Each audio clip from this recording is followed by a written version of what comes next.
This is your community radio, 1116 DXAS, communicating Christ in our world.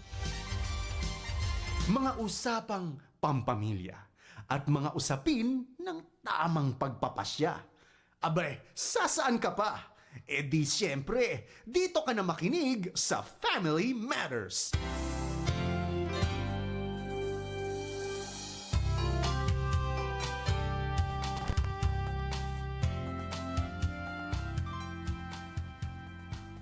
Isang mapagpalang umaga po mga kapatid at mga kaagapay, magandang araw mga ka-Family Matters, mga kaibigan at mga mag-asawang Pilipino saan man kayo naroroon. Welcome po sa Family Matters #Wednesday edition, ang programang nagdadala ng pag-asa, inspirasyon, direksyon, saya at pananampalataya sa bawat tahanan. Ako po si Kuya Jerry. At ako naman po, si Ate Love. Samahan nyo kami sa isang oras sa kwentuhang pang-pamilya. Yan, kumusta ka na Ate Love?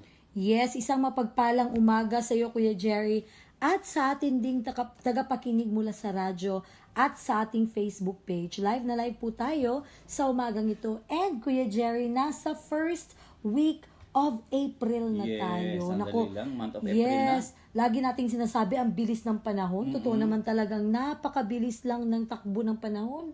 No, naku, parang kaka-celebrate na natin ang birthday mo nung March 1 at ngayon ay nasa April na tayo. Speaking of celebration Ate Love, last Sunday po tayo ay nagse-celebrate ng resurrection po ng ating Panginoon. Yes, totoo yan. At tayo ay inalala natin ang mga last words ni Jesus Christ. Ay, ayan, Ate Love. So ngayong umaga, Ate Love, naniwala ka ba na may mga marriage na parang patay na? Wala nang kibuan, wala nang date, at puro obligasyon na lang ang natira.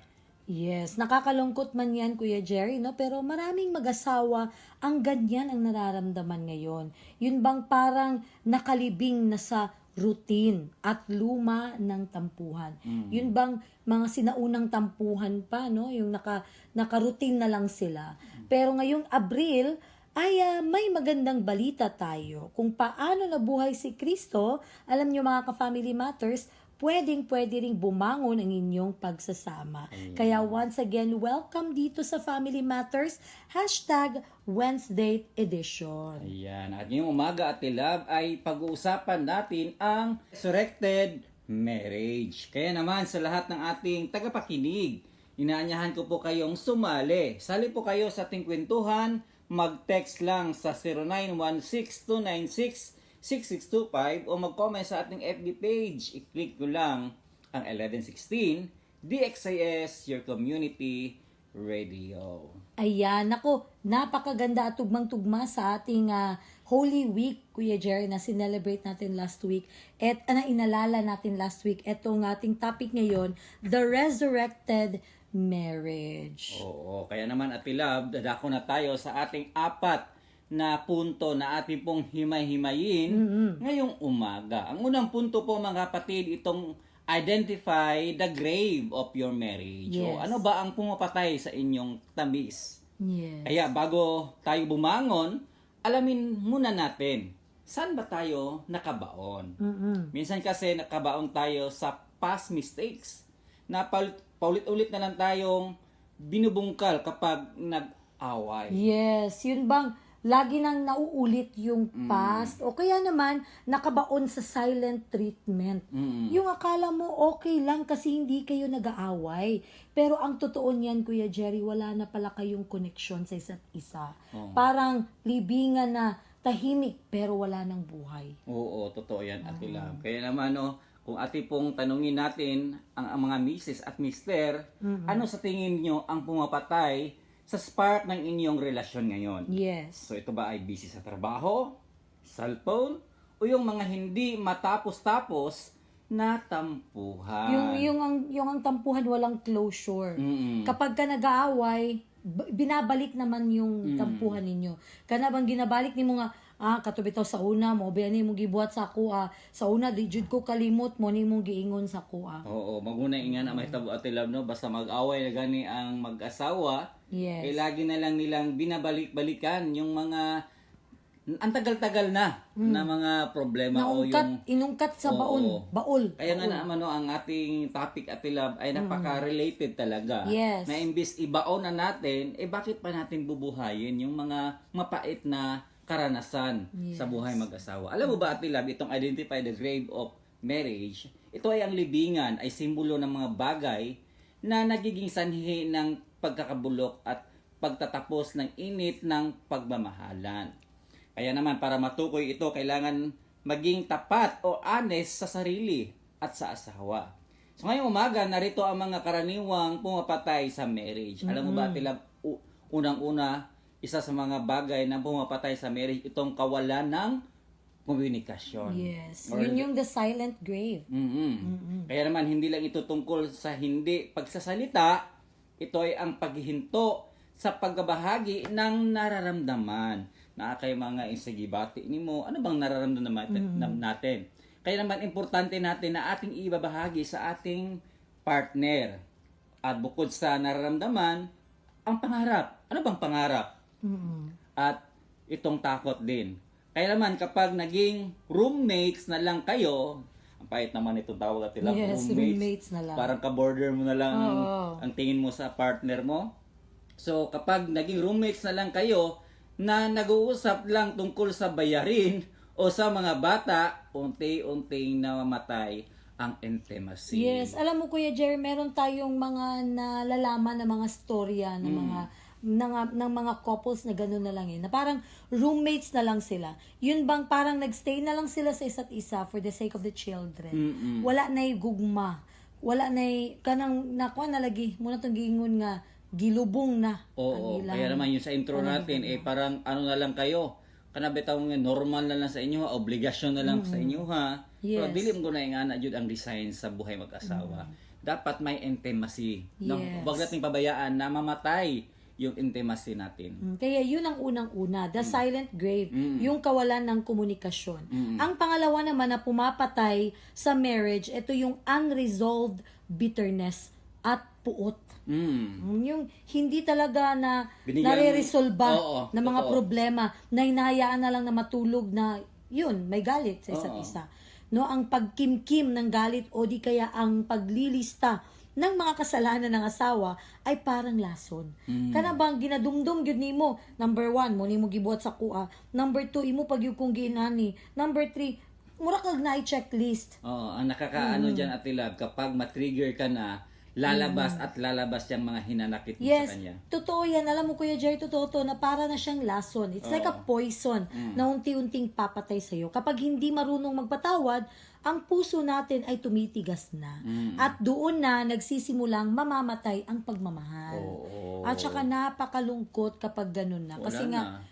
kasi nga, yun bang kumbaga, kanang mamatay na lang ka nga nagpabilin ang puot sa imong kasing-kasing. Oo. Kaya naman mga kapatid, sa buhay mag-asawa natin, huwag nating hayaan na kung anong may yung problema na hindi ma-resolve. Oo. Kaya habang kayo ay bata pa, buhay pa kayong dalawa, so kailangan i-settle down Yes. kung ano man yung mga puot sa isa't isa. And then forgive. Yes, of course, yun Ate naman Love. talaga. No? Matuto tayong magpatawad kung ano man yung mga di ka nais na nagawa sa isa't Yes, isa. alam mo Kuya Jerry, napakahirap talaga kapag lalong-lalo na emotionally, eto sa side ng mga babae ha, emotionally kapag ka nasasabihan tayo ng hindi maganda, alam mo Kuya Jerry, ang hirap na mawala yun agad-agad. Na to the point nga, kanabitong imo pa na madumduman, bisan pag pila na mo ka years nga kasal, imo pag yung madumduman nga giunsa kaniya pagtrato sa una. No? Bisan pag nagpinasayloay na mo, nagstorya na mo, alam mo, ang mas magandang gawin nito, Kuya Jerry, is ipagdasal at saka hingin sa Panginoon na kanang katong puot, walaon gito sa kasing-kasing. Kay, Yes. lisod kaayo magpadayon ng usa ka marriage, Kuya Jerry, nga in ato may tabo. Of course, Ate Love. So, yun na, tandaan natin yung pangalawa, yung mga unresolved bitterness at puot sa isa't isa. At bukod dyan, Ate Love, may tatlo tayo na ating pong himay-himayin din. Sa una na itong diniscuss natin ay identify the grave of your marriage. Ang pangatlo dito, itong pagpapabaya or neglect. No? Minsan kasi, mga kapatid, hindi naman malaking away ang pumapatay sa marriage, kundi ang gradual neglect. Ano mo ba, Ate Love, ano yung gradual? Yung dahan-dahan, yung hindi biglaan, pero hinay-hinay siya nga wala kang kabalo nga, uy, nagpabaya na day ka sa imong pamilya. Kaya naman, kapag mas priority na ang trabaho, gadgets, o barkada kaysa asawa, kapatid, unti-unting natutuyo ang relasyon. Yes. Kaya wag nating hayaan yung mga pagpababaya sa ating sarili at sa ating asawa na rin. Yes, kana ba ngayon mo siya i-neglect. No, kay mo lagi na usahay, dili man gud unta siya kana bang gamay raman nga butang, ayaw pasagdihi nga kana bitaw sa kanang gamay imo na lang pasagdahan bitaw nga dili na lang ninyo istoryahan, Oo. dili na lang ninyo i-resolve. So wag talaga iwasan ng mga ganun. Pag-usapan pa rin in a way na yun bang hindi na kayo galit sa isa't isa. Yun ang pagpapabaya o yung neglect. At eto din, isa din Kuya Jerry at napaka-common na pumapatay din sa marriage itong pride. O ibang term, mataas na ihi. Oo. Ano? Karamihan kasi sa atin, may term tayo na nagpapataasan kasi silang ihi. Oo. Ibig sabihin yung pride. Yung pride, no? Ito yung pagiging laging tama at ang hindi pag-amin ng pagkakamali. Ito ay isang malaking pader na nakababag sa inyong duha. Kana bang dili magpapildig yun yung isa na agad siya ikasulti pero Hindi nagpapatalo ang isa't isa. sa marriage, hindi labanan kung sino ang panalo. Totoo. Kapag may natalo, pareho kayong talo. Oo. Kapag may panalo, pareho kayong panalo. Hindi yung dapat matalo ka, dapat ako jud ang tama, dapat ako jud mo sundon. Dili pwede nga tama ka. Parang ganun ba, no? So, pride talaga yan. At sa isang buhay mag-asawa, yan ang pinaka-common ng conflict kasi may pride. And you know, ang hirap talagang iwala ang pride. Yes. Nandyan yan. Kasi parang kumbaga ba, character talaga yan ng isang tao, hindi lang sa mag-asawa. Character talaga yan ng isang tao. Kapag ka natatapakan yung pride niya, yun, nag-iiba na. Nag-iiba. Kaya nagiging cause ng away minsan. And then, yung isa naman ako, hindi nagpapatalo. Kasi, in marriage po, no, hindi kasi talaga magkapareho kayong dalawa. No? In marriage, you are two different people. Yes. You're opposites, Oo. minsan. Kaya naman Ate Love, sa unang punto natin, ito yung mga bagay na pumapatay sa ating tamis ng pagmamahalan sa isa't isa. Yes. At ang panghuli naman po mga kapatid, kung ano yung mga bagay na pumapatay sa buhay ng mag-asawa or sa marriage life, Oo. last, napaka-importante mga kapatid. Yes. Ito yung pangangalunya or micro-cheating. Alam mo tong micro-cheating, Kuya Jerry, yun yung mga mali. konting cheating lang. Oo. Pero hindi nila napansin na cheating na pala. Oo. Kaya naman po mga kapatid, hindi lang physical na pagtataksil ang pumapatay sa marriage. Tandaan, kasama rito ang emotional na pag-asa sa ibang tao o ang pagtatago ng mga sikreto na dapat ay sa asawa lang sinasabi. Yes. Kana bang bisan bitaw gamay lang kay nangabutang or di kaya let's say for example ito very common ha. Let's say for example yung high school batch mo sa high school na nag-chat sa inyo. Nag-chat sa iyo kumbaga. And then parang ayaw mong sabihin kasi nga opposite sex yung nag-chat sa iyo. No, hindi naman sa ayaw mong sabihin dahil natatakot ka sa husband mo or sa wife mo. Mas maganda pa rin na sabihin mo kahit na maliit na bagay lang yun. Kasi kapag hindi mo yun sinasabi, that's micro-cheating. Bakit? What's your point? Bakit ayaw mong sabihin? Yes. Meron akong isang friend no Kuya Jerry na sabi niya, yung husband niya, meron daw group chat sila sa high school nila na friends. And then, yun bang nakakabastos lang siya kasi sa part ng aking friend kasi nga yun bang may parang kana ba tong ilang ginatumutumo unsa ba na kanang ginaparis-paris niya to yang bana sa usa niya ka classmate kanang love team ba yung classmate niya dati ginaingon di ba kuan mo sa una love team mo sa una di ba mura ba to ginakuan gyapon nila ba ginasungsungog. ginasungog-sungog gyapon nila until now parang yung sa part ng friend ko, sabi niya, bakit ganun pa? Na hindi na sana kasi, respect naman kasi yung husband ko, may asawa na. 'Di ba? Yung mga ganun. So, alam mo kapag hindi mo yan sinabi, kahit na ganun lang na bagay, kaliit na bagay yun, or kung sa'yo wala lang yun, that's still micro-cheating. Yun nga sabi nila, Kuya Jerry, kapag ka may tinitingnan ka daw na babae sa social media, tapos parang binabalikan mo siyang tinitingnan, tapos that's micro-cheating na pala. Oo. Yun sabi nila. Pero tandaan natin mga kapatid, ito nga, mas maingat po tayo sa ating mga kanabitang ginakuha na to, ginascroll-scroll. Kaya yes, di nga part, indeed. dali radyo kayo ang mga tentasyon diyang maabot. Although, dumingon ka nga, wala magutos Wala ako naman abot na, kay oo. muabot ram yun na. Pero, maulagi na, kung kanunay ni mo ang ginabalik-balikan, unya mo balik man po na mo plus sa kay kung unsa mo gani mo ginatanaw te mao gyud na ang gibalik pud niya. Ina na ang content po na mo gawas. Oo. Oo. Mo na nga be careful po Yes. mga kapatid. Oo. Na itong pangalunya or micro cheating, tandaan natin maraming mga mag-asawa dito ang kanabadang unti-unti ding nasisira. Kasi Yes. kung ating pong titingnan, may mga senaryo din or may mga pangyayari, no? Bukod sa mga social media or sa mga celebrity, na ganito ang mga dahilan bakit sila ay napunta sa paghihiwalayan. Yes. Oo. Naku, very common. Alam mo, Kuya Jerry, very common yan sa social media ngayon. Oo. May mga videos tayo na napapanood, yung isang sikat na nagbebenta ng mga soap, ng mga rejuvenating na mga yung skincare, no, na yung husband niya naman na link dun sa PA niya, no. Nagsimula lang pala yun sa kanang sungog-sungog nga gitawag, Kuya Jerry. Tapos yun bang katong sungog-sungog mo lagi na kanang sungog-sungog, isa na gyud na ka micro-cheating, dili gyud na maayo. So ngano magsungog man gyud, Oo. no, nga minyo naman ang isa. Oo, mao na nga na yung mga tao nga na nga dili sensitive. Pero Yes. ikaw kung sensitive ka, umiwas ka na. Yes. Kasi alam mo na may asawa ka na, hindi ka na Yes. single. Oo. Yun lang. Yun, So, ako, maging- napakabigat.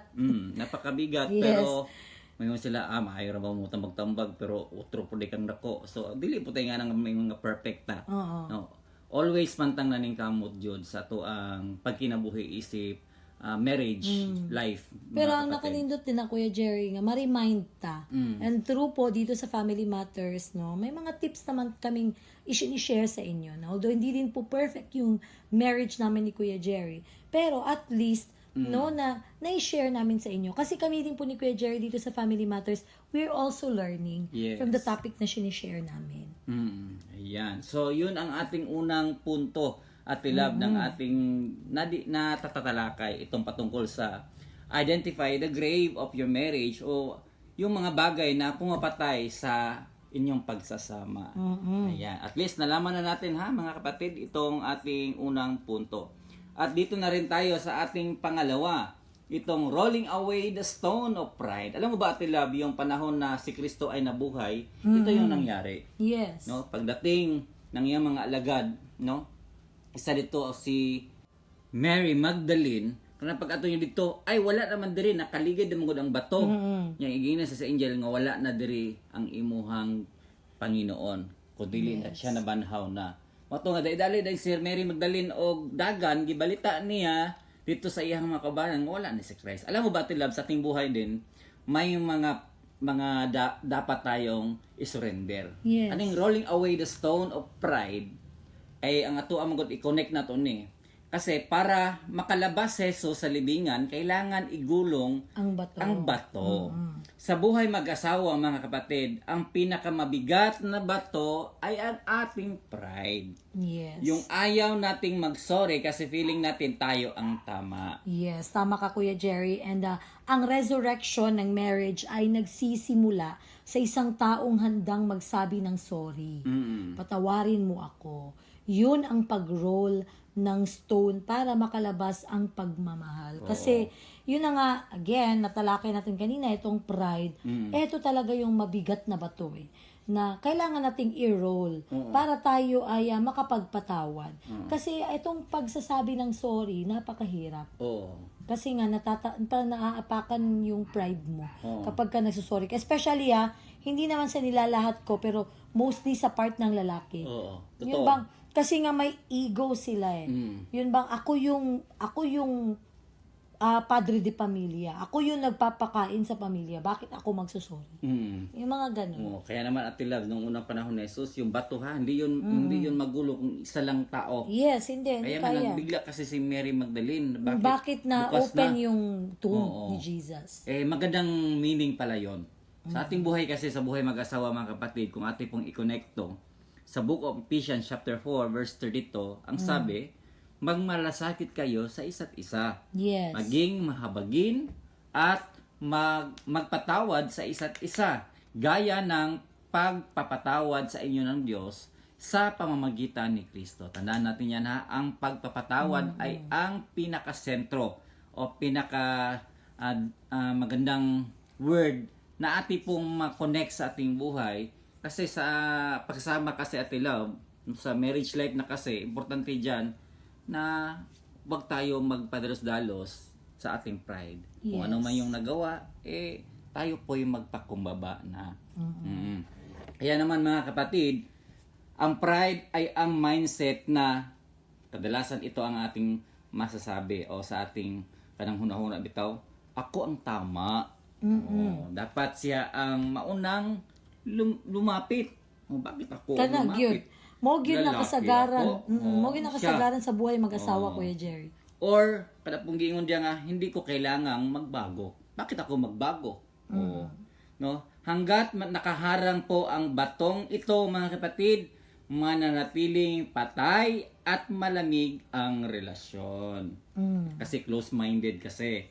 So, ang pagpakumbaba or humility, ang tanging paraan para maigulong ang batong ito. Yes. Ate Love, bukod sa ating mga listeners, bakit mahirap igulong ba ang pride? Unang-una kasi takot maging talo or takot maging talunan. Akala natin kapag nagpakumbaba tayo ang talo sa argument.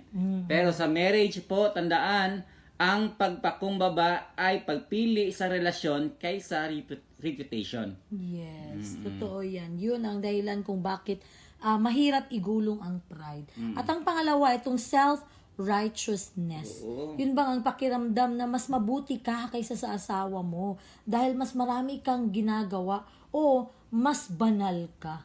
O di kaya mas marami kang alam. Kaya mas righteous siya. Mas righteous ka kaysa sa kanya. So, ang tingin mo na lang sa partner mo parang ano ka na lang. Yun bang parang kompetensya na siya sa'yo.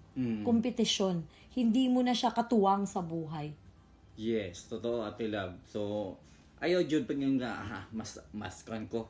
mas righteous jud ko kaysa siya. Yes. So, yun po mga kapatid, bakit mahirap igulong ang pride. Pangalawa naman, paano natin to isasagawa? Itong ating rolling away the stone. Paano saan mo i-apply? Una-una, ating pong gawin ang pag-amin o ang the power of I'm sorry. Yun. Yung pag-amin natin na mali tayo at sabihin mong sorry kasi ganun talaga yung reaction ko kanina pero mali yun. So, mga kapatid, ito ay ang pinakamabilis na paraan para maigulong ang bato ay ang taos-pusong paghingi ng tawad ng walang pero. Namalusahay ka na ingon nga, ikaw munggod mo na itong sorry pero dili ba po kumain ani kung dili tungod nimo. So na-blame ra gyapon nimo sa iya. Nang iwas po talaga ang salitang pero. Yes. Pangalawa naman mga kapatid, listening heart, no? Matuto tayong makinig, no? Ang pagpakumbaba ay ang pagpayag na makinig sa hinaing ng asawa nang hindi nagiging defensive. Yes. No? Tinatanggap mo ang kanilang truth kahit masakit pakinggan. Alam mo na masakit pakinggan yan, pero yun kasi ang tama. Yes. So, bakit tayo maiinis? Kasi totoo naman. So, kung may correction man po mga kapatid na ating pong may receive sa ating asawa, tanggapin po natin. At ang huli mga kapatid, no, inuuna ang tayo. bago ang ako. Yes. Remember, kapag ikaw ay nagsasalita na or may mga desisyon ka na sa buhay, lagi mong sabihin na tayo or di kaya kami. Huwag mong sabihin na ay ako manggod ana. Ako gid mo hinungdan nganong nainana. Hindi. Sabihin mo na kami yan ang asawa ko. Kaming dalawa talaga nag-effort nito. Kaming dalawa talaga ang gumawa nito. Kaya tandaan natin ha, ang pagpakumbabang asawa ay nagtatanong. Yes. Yung mga tanong na ano ang pinakamabuti sa ating pagsasama or sa halip na ano ang gusto ko. Dili jud imuhang kung sa imong gusto kung dili appeal jud na ang imuhang partner. Kaya naman mga kapatid, kung ating itong ma-apply sa ating buhay, no, may biyaya po sa kanang pagpakumbaba. Kung ikaw kanunay nag-apply sa pagpakumbaba, naadyo na result. Yes. And the result is blessing. Kung Yes. ating pong titingnan kasi sa Biblia, sabi, God opposes the proud, but shows favor to the humble. No? Kapag iginulong ninyo ang bato ng pride, bibigyan ninyo ng space ang Diyos na gumawa ng himala. Kapatid, ang pagpakumbaba ay hindi kahinaan. Tandaan natin yan.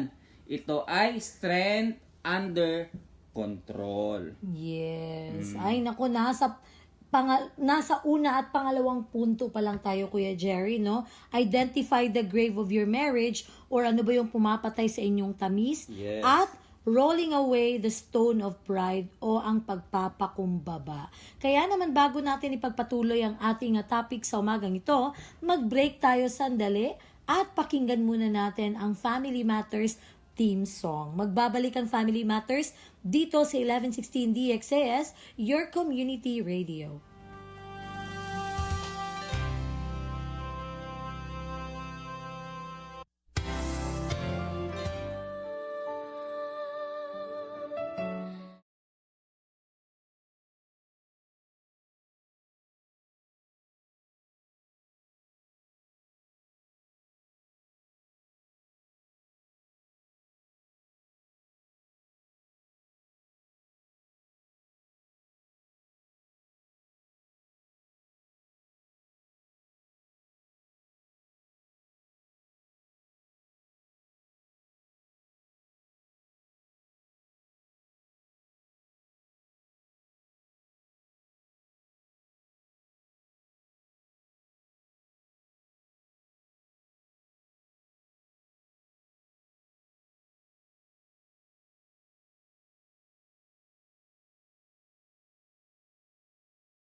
ang aming panalangin, kami ay iyong dinggin. Panginoon, maghari ka sa aming tahanan. Panginoon, ikaw ang manguna sa aming buhay. Ang pag-ibig mo ang aming kailangan, ang salita mo ang aming gabay.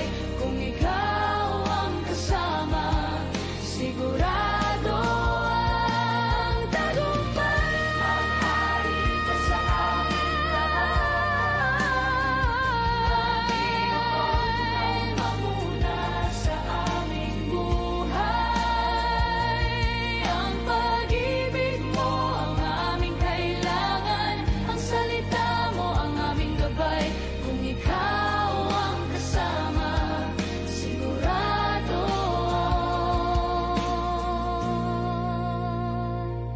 tagumpay. Panginoon, maghari ka sa bawat pamilya. Panginoon, maghari ka sa aming pamilya. Panginoon, maghari ka sa aming pamilya.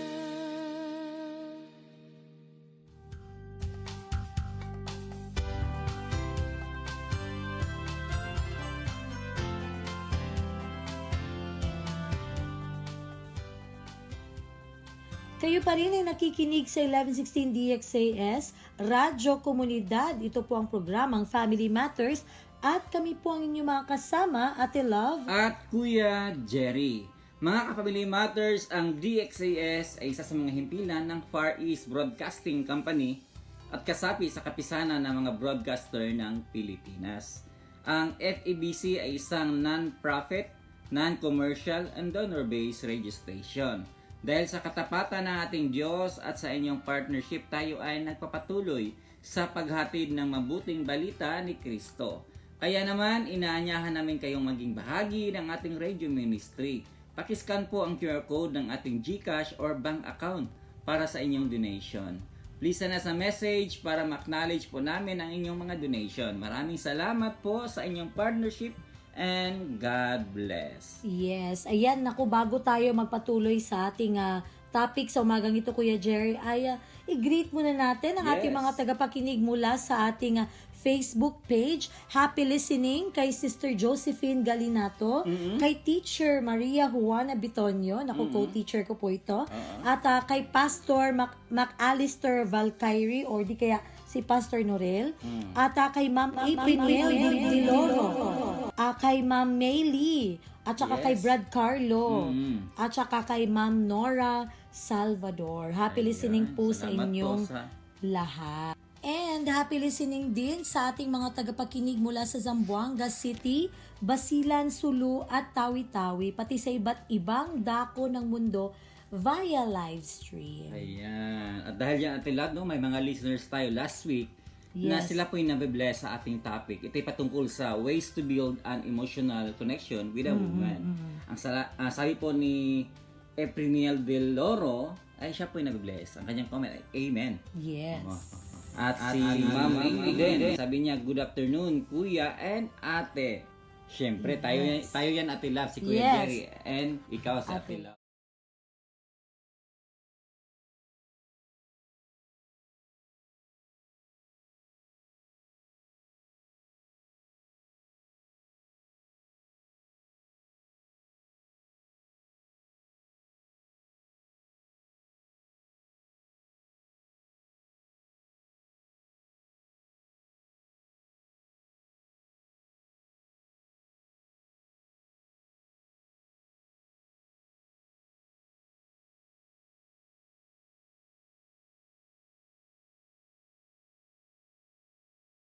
Number 3 na tayo sa ating topic na The Resurrected Marriage. Dito tayo sa pangatlong punto, Kuya Yes. Jerry, no?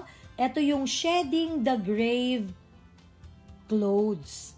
Ito yung pag-iwan sa lumang ugali. Oo, dapat natin iwanan ang lumang ugali kasi Yes. kapag bumangon na ang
na niya ipasuot pa yun mo sa iya ha. Di ba di juga ganahan. Ingana po ang mga panghitabo sa atong kinabuhi. Yes. Ayaw na isumbat minti itong mga maot sa una. Mga kapatid, ang pagpapanibago ay nangailangan ng paglimot ng mga nakakamaling natapos na. Yes. Kaya naman po, no, replacing bad habits with life-giving habits. No? Hindi sapat na kubarin ang masamang ugali, dapat itong palitan ng pagbago. Kapatid, imbis na reklamo, palitan ng kasasalanan. Yes. Gratitude. Imbis na puna, palitan ng pagpaguri or affirmation. No? Imbis na pagkanya-kanya, palitan natin ng timor. Yun ang maganda. Para iwan yung old self. Or ito yung tinatawag na shedding the grave clothes. Na dapat natin iwanan yung mga lumang ugali natin. Yung mga nakasanayan natin. Yung panahon na single pa tayo. Kasi hindi talaga siya healthy sa buhay ng asawa kapag inuulit mo yung nakaraan. No, yung lalo-lalo na kapag may napag-usapan na kayo at saka nagkakapatawaran. Kaya napangalaga mga family matters na talagang past is past. Huwag mo na kung katingin. Yes, totoo. At yun ang ating pangatlo about sa ating topic na The Resurrected Marriage. At dito na tayo sa ating panghuli at love. Yes. Ito ay ang walking in the light. Ito ay ang new day lifestyle. Alam mo ba ate love, ang resurrected marriage ay kailangan alagaan. No, magkaroon ng bagong routine, bagong date night, bagong oras ng panalangin ng magkasama. Yes, gawin nating Easter ang bawat araw sa ating pagsasama. Yun bang buhay na buhay talaga. Hayaan nating ang buhay ni Kristo ang maghari sa ating relasyon. Totoo yan kapatid. So alam mo ba, ang paglakad sa liwanag ay nangangahulugang wala na kayong itinatago sa isa't isa. Ito ay ang pamumuhay ng may transparency or intentionally at joy. Sa lifestyle po mga kapatid, ang inyong pagsasama ay hindi na survival mode, kundi growth mode. Yes. Dili lang ito mga kanya-kanya na lang mong diskarte sa inyong kinabuhi. Pero nag-uban mo. No, ang pinuntahan ni, ang punto mong good ka na nag-uban mo, unsaon ninyo nga mag-grow mo sa Yes. usag-usa. Kaya naman po mga kapatid, napakahalaga ng itong walking in the light. Kasi dito natin nakikita itong transparency na or kanang walang lihim. Yes. Ang transparency po mga kapatid, ito ay ang dilim, ay ang lugar kung saan tumutubo ang amag at kasalanan. Ang paglakad sa liwanag ay nangahulugang bukas ang inyong mga phone, bukas ang usapin sa pera, at higit sa lahat bukas ang inyong puso. No, in the light, there's no room for secrets. Yes. Yun bang free ka na maipahawakan mo yung phone mo sa partner mo? Kasi alam mo sa sarili mo wala kang tinatago. Free mo ding gawin ang mga bagay na ito. Kasi alam mo hindi mo dapat itago yan sa asawa mo kasi bukas ka sa kanya. Lalong-lalo na sa finances, bitaw ko yung Yes. Jerry. Kanang naibang asawa no, tinuod po ni siya reality po ni siya sa mga wife no nga kanang maulaw sila moingon silang bana nga nakagasto sila ginani nga nakagamit sila kwarta or nakapalit sila ginani ka dako nga kantidad kay maulaw sila mahadlok sila nga masuko si husband. No, that's again that's not good pa rin in marriage. Hindi yan transparency ang maitatawag natin. Oo, wag nating ugaliin na Yes, saka na totoo. lang kung magtatanong na siya. Bitaw. Pero kung mas maaga pa, isulti na nga nakapalit trabaho na wala sa Yes. plano. Mas i-share na maganda siya. talaga na i-share mo sa kanya. Next, pangalawang mahalagang aspeto ng new date lifestyle, itong intentional romance or the date mentality. Oo. No? Ang new date lifestyle ay ang pagtrato sa asawa na parang nililigawan mo pa rin siya araw-araw. Kaya na bang mura gyapon kag nang uyab niya na naagyapon sa inana nga punto na gyapon ng romance. Hindi dahil resurrected na ay hihinto na kayo sa pag-effort. Ang date ay hindi dapat okasyon lang. Dapat itong maging habit. Make it a habit ang date night ninyo. Gawin itong intentional. Hindi yung ay aksidente lang mo nga nakaadto sa mall, mag-date na lang punta kay na naman ta diri. Oo, yung kasi yung mga mindset at love na akala nila na kasi Valentine's ngayon, special day ngayon. Oh, Kaya mag-date ta. occasion lang dito ang inyong una-una. Yes. Why not gawin din natin na kanabitang routine jud ninyo, i-routine siya. Oo, once a week, no? Hindi naman sa talagang gabi gastuha pud ana, o hindi naman sa talagang gagasto kayo. Pwede naman gawing romantic date yung dinner nyo lang dalawa sa bahay, di ba? Dili man sa ingon jud nga maggasto jud Yes. ko kaya usahay. Parang naging horror na minsan yung date kasi natatakot tayo sa gasto. Totoo yan. Why not punta lang kayo sa labas, kain kayo ng mga Street street foods. foods, yung mga mga hilig nyo diyan, tapos walking kayo, Yan, dala niyo yun. yung mga bata nyo or gusto nyo kayo lang Yes. planuhin nyo. Yes. Talagang ugaliin siya. Gawing intentional. Oo. So, yun Ate Love, yung intentional romance. Ang sunod naman itong spiritual oneness. Naku po. Yung isa kayo, hindi kayo kanya-kanya.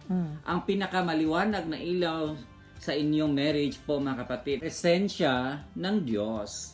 Ang walking in the light po ay ang sabay na panalangin. Sabay na pagbabasa ng salita ng Diyos at paglalagay sa Kanya sa gitna ng bawat desisyon. Kaya napaka-importante po na every time kung ano yung plano nyo, unsa man ang inyong ginahimo, gawin yung sentro talaga ang Panginoon sa inyong buhay. No? Yan ang walking in the light. Yung spiritual oneness nyo sa isa't isa. Yes. Hindi kayo nagkanya-kanya. Isa lang kayo sa kanang paglilingkod ng Panginoon. And lastly, ito yung accountability. Yes. Kasama sa bagong lifestyle na ito ay ang pagiging bantay ng isa't isa sa pagmamahal na paraan. Tinutulungan ninyo ang bawat isa na wag nang bumalik sa dilim Yes. ng nakaraang mga bisyo o ugali. Kanang dili nimo i-tolerate. Yes. No, kanang naa ka para imo siyang i-correct. Imo siyang bantayan nga dili na siya mabalik sa kangit-ngit. No? Kung mo action manggaling siya abri na pud sa computer kay mag-online games na pud siya. 'Di ba? Dili kay mo ingon ka nga kanang sige, nakay kuan karon reward na nimo, hindi ganon. Yun bang talagang isanay mo na hindi siya masanay doon sa computer lang nakaharap. Yes. Na, o di kaya sa barkada lang nakasama lagi. Huwag mong i-tolerate yun. Yun bang, huwag mong gawing, sige, tungod kay, na kuan ka sa mo, maayo ka sa mo ang family nimo, sige, tugutan ti ka, mag-uban ka sa mong barkada karon. Hindi ganun. Yes. Isanay mo siya na dyan lang talaga sa pamilya nyo na nasa light lang siya lagi. Oo, yun ang accountability. Alam mo Kuya Jerry, hindi naman ito baka may iba ng may malain ang pagsabot. Misinterpret. Ma-misinterpret. Hindi naman sa hindi ka na pwedeng sumama sa mga friends mo dahil may asawa ka na. Why not isama mo ang asawa mo? Kapag ka nagkikita kayo ng friends mo. And then, do not spend too much time to your friends. Make sure na nababalance mo siya. Totoo, Ate Love, no? Kaya nga, no, sa buhay natin, ati pong i-balance yung mga, yung mga limitasyon lang. Wapo dili ta magpasulabi sa hay, kaya binatog, atong mahimo sa una sa single pa, mahimo pa nimo sa dihang minyo na ka. So, nana siya limitation na. Yes. Kaya na naman kay own mong family. At yun po, mga kapatid. So, sa buhay po natin, so paano natin to maisabuhay itong new date lifestyle sa atong kinabuhi. So, number 1, no, transparency, check. No? Ikaduha, date commitment. So, pangatlo, God at the center. Yun. Kaya naman po mga kapatid, ang pagkabuhay muli ng inyong marriage ay isang regalo. Pero ang pananatiling buhay nito ay ang desisyon. Kapag kayo ay lumalakad sa liwanag, hindi kayo matitiso dahil nakikita ninyo ang daan na magkasama, hawak ang kamay ng isa't isa at ang kamay ng Panginoon. At yun ang ating 4 na mga punto na ating napag-usapan ngayong umaga. Ayan. At ngayong umaga mga kapatid, Ate Love, dadako na tayo sa ating panalangin. Ito ay paano natin hingin sa Panginoon itong mga bagay-bagay when it comes sa marriage life. Alam ko mga kapatid na meron talagang mga pangyayari na akala natin buhay pa yung love natin o kanang bitong abinatog okay pa pero baon dugar na ay nga patay na. Pero gawin nating kanang bitong kung sa si Christ na banhaw mao pod ang atong gugma sa usag-usa nga kanang mabanhaw pod pagbalik ang ato ang relasyon sa usag-usa. Yes. And today, no? Manalangin tayo. Among Dios nga Amahan, nagapasalamat kami sa imong kamaayo, no? Lumalapit kami sa inyo nang may pagpakumabang puso. Maraming salamat sa umagang ito at sa pagkataong muling masuri ang aming pagsasama sa tulong ng mga aral na aming natatalakay ngayong umaga tungkol sa the resurrected marriage. Patawarin mo po kami, Panginoon, sa sandaling hinayaan naming mamahay ang pride, galit, at pagpapabaya sa aming mga puso. Mga bagay na unti-unting pumapatay sa aming pagmamahalan. Ngayong umaga po, Panginoon, tinutulungan mo kaming itukoy ang aming libingan at igulong ang bato ng pride na humaharang sa aming buhay. Panginoon, tulungan mo kaming hubarin ang aming mga lumang ugali. Iwanan na nawa namin sa dilim ang mga sumbatan, ang init ng ulo at mga lihim na sumisira sa aming tiwala. Panginoon, palitan mo ito ng bago at malinis sa nasaplot ng pag-unawa, pasensya at tunay na pagmamahal.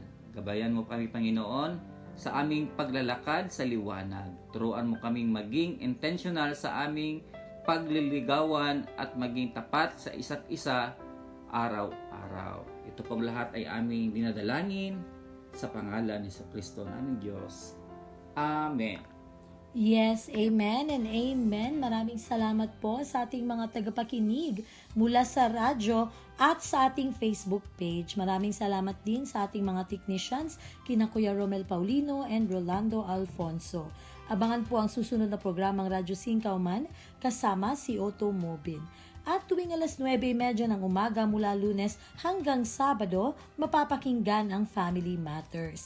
Muli kami po ang inyong kasama, Ate Love. At Kuya Jerry. Ang Family Matters ay kasama nyo Sa pagtataguyod ng pamilyang Pilipino. Magandang umaga po sa lahat. God bless and bye-bye.